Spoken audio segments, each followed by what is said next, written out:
함께 하나님 말씀 보겠습니다. 마태복음 4장 12절에서 25절의 말씀입니다. 마태복음 4장 12절에서 25절의 말씀입니다. 저와 여러분이 한 절씩 교독하도록 하겠습니다.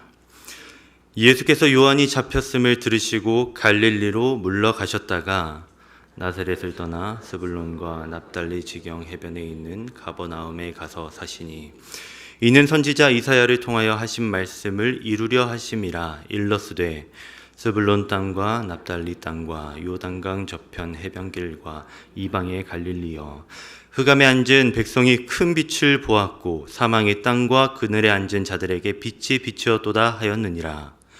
이때부터 예수께서 비로소 전파하여 이르시되 회개하라, 천국이 가까이 왔느니라 하시더라. 갈릴리 해변에 다니시다가 두 형제 곧 베드로라 하는 시몬과 그의 형제 안드레가 바다에 금을 던지는 것을 보시니 그들은 어부라. 말씀하시되 나를 따라오라, 내가 너희를 사람을 낚는 어부가 되게 하리라 하시니 그들이 곧 그물을 버려두고 예수를 따르니라. 거기서 더 가시다가 다른 두 형제 곧 세베대의 아들 야고보와 그의 형제 요한이 그의 아버지 세베대와 함께 배에서 그물 깁는 것을 보시고 부르시니 그들이 곧 배와 아버지를 버려두고 예수를 따르니라. 예수께서 온 갈릴리에 두루 다니사 그들의 회당에서 가르치시며 천국 복음을 전파하시며 백성 중에 모든 병과 모든 약한 것을 고치시니 그의 소문이 온 수리아에 퍼진지라. 사람들이 모든 앓는 자 곧 각종 병에 걸려서 고통당하는 자, 귀신 들린 자, 간질하는 자, 중풍병자들을 데려오니 그들을 고치시더라. 갈릴리와 데가볼리와 예루살렘과 유대와 요단강 건너편에서 수많은 무리가 따르니라. 아멘. 이 시간에는 신앙의 재설정이라는 제목으로 말씀을 나누려고 합니다.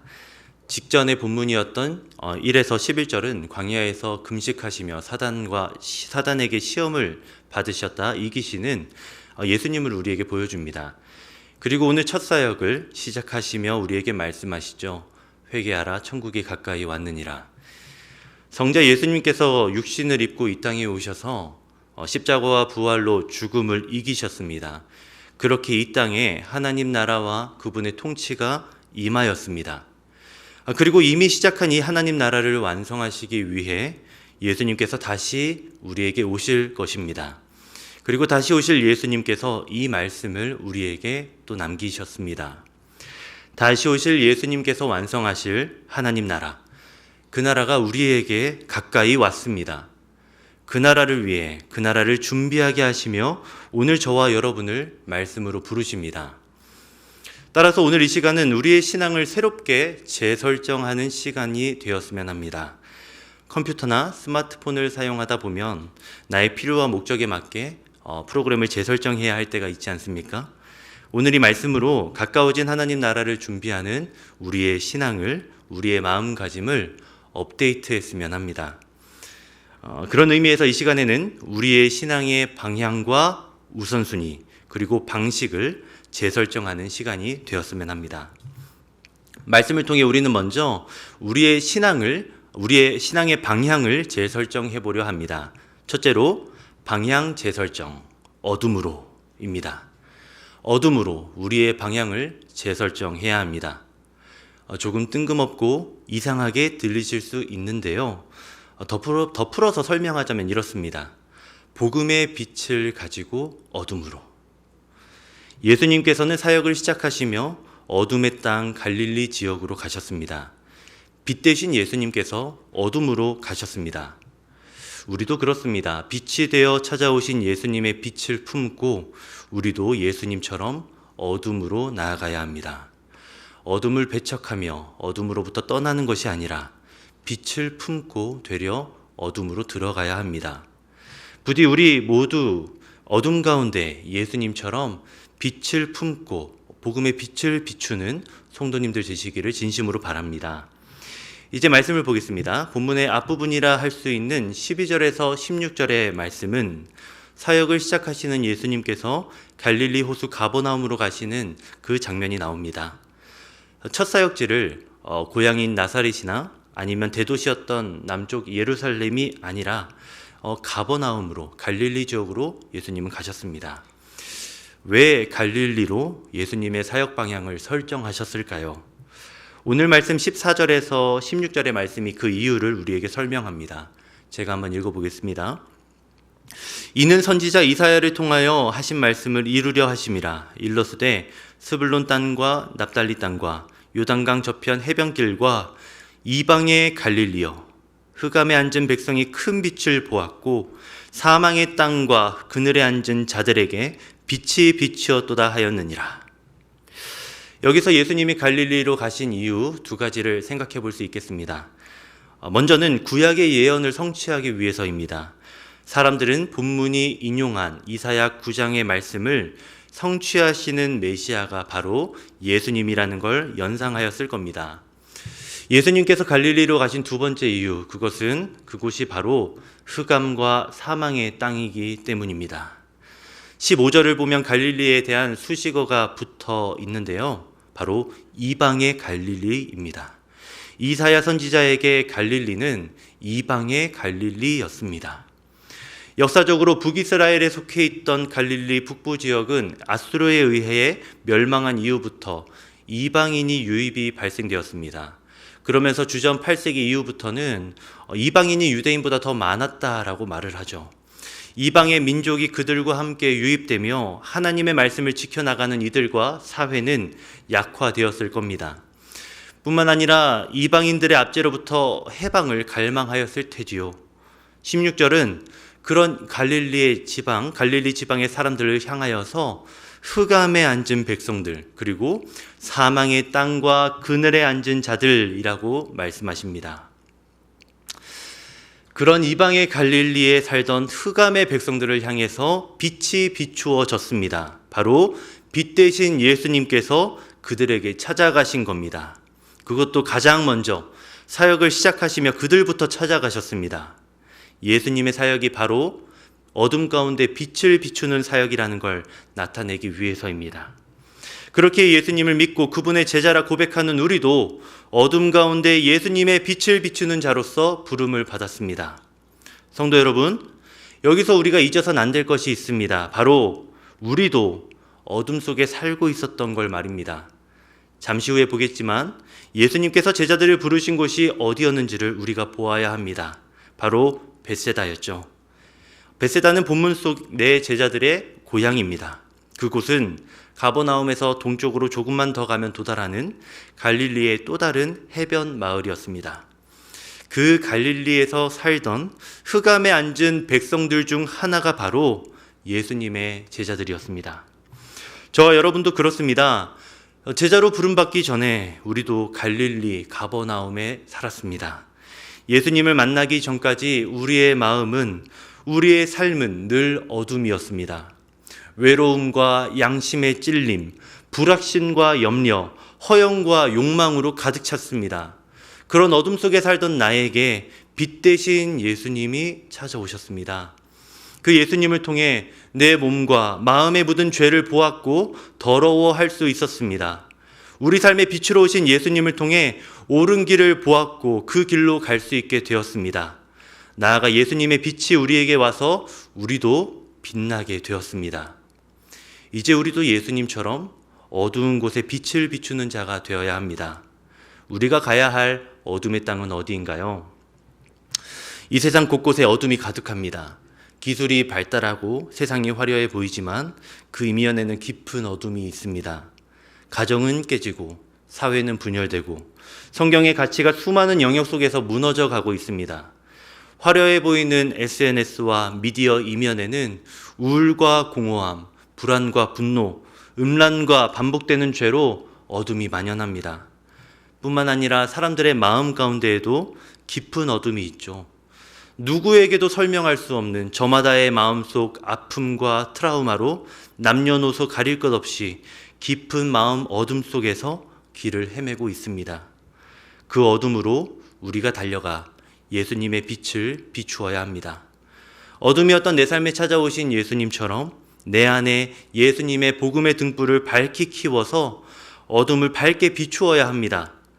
사람들과 사회의 죄를 보게 하고 옳은 길로 안내하고 그들이 빛을 품을 수 있도록 우리가 예수님처럼 되어야 합니다. 성도 여러분, 우리의 방향성을 재설정합시다. 어디로 좌표를 찍어야 합니까? 어둠으로. 예수의 빛을 품고 어둠으로. 이것을 꼭 기억하시길 바랍니다. 다시 가까워 온 하나님 나라를 전하기 앞서 재설정해야 할 우리의 신앙에 대해 살펴보고 있습니다. 두 번째로 재설정할 것은 우리의 우선순위입니다. 우선순위 재설정, 예수 그리스도. 하나님 나라를 전하는 제자로 부르며 세우실 때 예수님은 제자들의 우선순위를 재확인시키십니다. 제자는 예수님을 우선으로 하는 사람들입니다. 부디 여러분도 예수님이, 예수 그리스도가 늘 우선순위가 되어서 살아가실 수 있기를 바랍니다.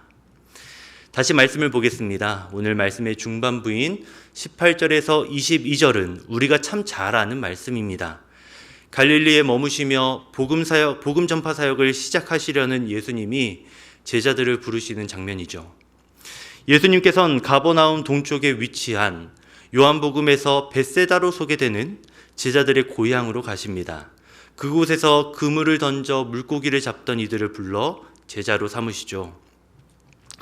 여기서 저자 마태가 강조하는 부분이 어딘지 보면 좋겠습니다. 20절과 22절을 보면 같은 표현이 반복되어 나타납니다. 그들이 곧 그물을 버려두고 예수를 따르니라. 그들이 곧 배와 아버지를 버려두고 예수를 따르니라. 여러분, 말씀을 묵상할 때 반복법과 같은 문학적 용법이 사용되면 그 부분이 저자가 강조하는 부분이라는 걸 알고 계시면 좋겠습니다. 여러분도 같은 표현이 반복되는 것이 느껴지시나요? 마태는 지금 제자들이 예수님의 말씀을 듣고 곧바로 버려두고 갔다는 걸 강조하고 있습니다. 예수님의 부르심에 즉각 응답하고 예수님을 선택하는 제자들의 모습이 돋보입니다.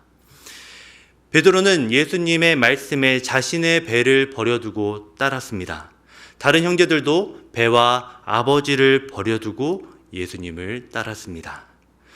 그렇다면 우리도 생업을 버려두고 가족을 버리고 예수님을 따라야 하는 것일까요? 사명을 위해, 사역을 위해 일상을 포기해야 하는 것일까요? 저자가 초대교회와 오늘 우리에게 들려주려고 하는 것은 순위의 변화입니다. 예수님이 우리를 부르실 때 예수님이 먼저라고 자신 있게 말하며 즉각 순종하는 것, 그것이 바로 예수님을 따르는 제자라는 걸 강조하며 우리에게 보여주고 있습니다. 상공부를 진행하다 보면 자신의 우선순위를 살펴보는 시간이 많이 등장합니다. 나눔을 들어보면 가족을 위해, 자녀를 위해, 성공과 돈을 위해, 또는 휴식을 위해, 심지어 나를 위해 살아왔었다라는 진솔한 고백들을 하시지요. 무언가를 위해 살 때 그 무언가가 나의 우선순위인 겁니다. 그리고 오늘 예수님은 예수님의 제자의 우선순위는 바로 예수님이어야 한다는 걸, 예수님을 위해 살아야 한다는 걸 분명하게 보여주고 계신 겁니다. 최근에 마더와이즈를 오래 하며 많은 유익을 누리셨던 한 성도님의 이야기를 들을 기회가 있었습니다. 마더와이즈를 하며 완전히 삶의 우선순위를 재설정할 수 있었다 말씀하셨지요. 그분은 교회에서의 사역이 곧 하나님이라 생각하며 오랜 기간 열심히 교회와 선교단체 활동에 전념하셨다라고 합니다. 그래도 마음속에 늘 아쉬움과 해결되지 않은 여러 관계와 상황들로 어려움이 있었다 하셨지요. 그러다 이 마더와이즈를 하면서 완전히 우선순위가 바뀌셨다 말합니다. 먼저 하나님이 1순위, 그리고 2순위는 바로 나를 좋게 여기는 것이 그 다음 가장 중요하다는 것이죠. 그리고 남편이 3등, 4등이 자녀, 마지막 5등이 일상과 사역이 되셨다 말씀하십니다. 네, 그러한 우선순위를 갖고 사는 성도님 주변에 성도님을 좋아하고 또 의지하는 많은 분들이 있는 걸 보게 되면서 오늘 말씀 속의 제자들과 그들의 우선순위가 저는 떠올랐습니다. 성도 여러분, 우리는 나의 우선순위를 재확인하고 재설정할 필요가 있습니다. 여러분의 우선순위는 지금 무엇입니까? 저에게는 요즘 아들이 매우 높은 순위로 올라가려 합니다. 그런 저와 여러분에게 다시 가까워진 하나님 나라를 전하는 우리의 우선순위 1순위가 바로 예수님이어야 한다고 오늘 성경은 말하고 있습니다. 저는 그냥 하나님도 삼위 하나님도 아닌 예수님이 우리의 우선순위가 되어야 한다라고 확신합니다. 왜냐하면 유일한 길이 되신 성자 예수님을 통해서만 우리가 하나님 아버지께로 나아갈 수 있기 때문입니다. 또한 성령 하나님은 우리로 예수님을 알아가고 믿게 하시는 분이십니다. 따라서 우리가 예수님이 우선순위가 된다는 것은 성부 하나님과 성령 하나님을 동시에 알아가고 사랑하기로 다짐하는 겁니다. 나아가 우리의 우선순위가 예수님이 되어야 하는 데에는 그분의 우선순위가 늘 우리였기 때문입니다. 예수님은 자신보다 늘 하나님과 하나님이 사랑하시는 저와 여러분이 먼저셨습니다. 그렇게 나의 생명을 위해 자신의 생명을 버리면서까지 죽기까지 순종하실 수 있으셨죠. 내가 예수님의 우선순위였던 것처럼 이제 예수님이 나의 우선순위가 되어야 합니다. 예수 그리스도 안에서 하나님의 사랑을 확인하고 또 성령의 인도를 받아 그분의 부르심을 따라 일상을 살아가는 사람, 그 사람이 바로 하나님 나라를 전하며 살아가는 예수님의 제자입니다. 그렇게 예수님을 묵상하는 성경 읽기 시간과 기도 시간을 확보하여서 예수님의 말씀을 일상에서 살아내는 우리의 일상이, 우리의 시간이 반드시 필요합니다. 부디 저와 여러분도 늘 말씀과 기도로 예수님이 우선순위가 되셔서 그분께 늘 순종하시는 참 제자가 되시기를 바랍니다. 오늘 말씀을 통해 우리의 신앙을 재설정하고 있습니다. 마지막은 우리의 방식을 재설정합니다. 더 구체적으로 말하면 우리의 방식 재설정, 복음 경험입니다. 복음을 전하는 방식, 우리의 그 방식을 복음 경험으로서 재설정하는 겁니다. 마케팅에는 UX라는 전문 용어가 있습니다. User Experience라는 그 단어의 약자인데요. 우리말로 고객 경험이라 할 수 있습니다. 쉽게 말해 이 고객이 업체의 친절한 서비스를 경험하게 하여서 제품에 대한 좋은 인식을 갖게 하는 그런 마케팅의 방식 중 하나입니다. 이와 동일한 의미로 저는 복음 경험을 말씀드리고 싶습니다. 복음을 전도하는 것을 넘어 가르치고 또 느끼게 해주는 것, 경험하게 해주는 것, 그것이 바로 우리의 새로운 전도 방식이 되겠습니다. 성도 여러분, 어두운 세상 속 사람들에게 복음을 경험하게 해주시는 여러분이 되시기를 진심으로 바랍니다. 말씀을 보겠습니다. 오늘 말씀의 후반부인 23절에서 25절의 말씀은 물고기를 낚던 제자들을 부르신 후 처음으로 복음을 전하시는 장면이 등장합니다. 23절의 말씀을 제가 읽어보겠습니다. 예수께서 온 갈릴리에 두루 다니사 그들의 회당에서 가르치시며 천국 복음을 전파하시며 백성 중에 모든 병과 모든 약한 것을 고치시니. 아멘. 이 말씀을 선배 목사님들은 예수님의 삼중사역이라고 부르셨습니다. 간략히 하나씩 살펴보면 먼저는 가르치는 사역입니다. 예수님께서 성경에 친숙하였던 유대인들에게 회당에서 복음을 가르치셨습니다. 구약의 예언을 성취하시는 메시아에 대해 그 복음이 그 메시아가 자신을 통해 어떻게 연결되고 완성되는지에 대해서 예수님은 가르치셨습니다. 또 다른 예수님의 사역은 전파하시는 사역입니다. 성경을 알던 유대인뿐만 아니라 성경을 잘 모르고 있던 갈릴리 지역의 여러 이방인들에게, 다수의 사람들에게 예수님께서는 복음을 전파하셨습니다. 그리고 예수님의 또 다른 사역, 바로 치유 사역입니다. 아픈 이에게 복음을 몸으로 체험하게 하셨습니다. 육체적 결핍을 충족시키셔서 마음을 위로하시고 나아가 더 이상 질병과 고통이 없는 하나님 나라를 기대하게 하시는 예수님의 치유 사역을 우리가 여기서 볼 수 있습니다. 여기서 또 우리가 잊어서는 안 될 또 다른 사실이 있습니다. 우리는 세상의 복음을 경험케 하는 자들이 되어야 합니다. 그러나 그 전에 우리 예수님께서 우리에게 먼저 복음을 경험하게 하셨다는 사실입니다. 성도 여러분, 예수님은 저와 여러분에게 말로만 복음과 하나님 나라를 설명하지 않으셨습니다. 저와 여러분이 전인적으로 복음을 경험할 수 있도록 우리에게 찾아오셨습니다. 하늘에서만 들려오는 거룩한 음성이 아닌 이 땅에 오셔서 우리와 같은 연약한 인간이 되셨습니다. 십자가와 부활을 통해 복음을 눈으로 보게 하셨습니다.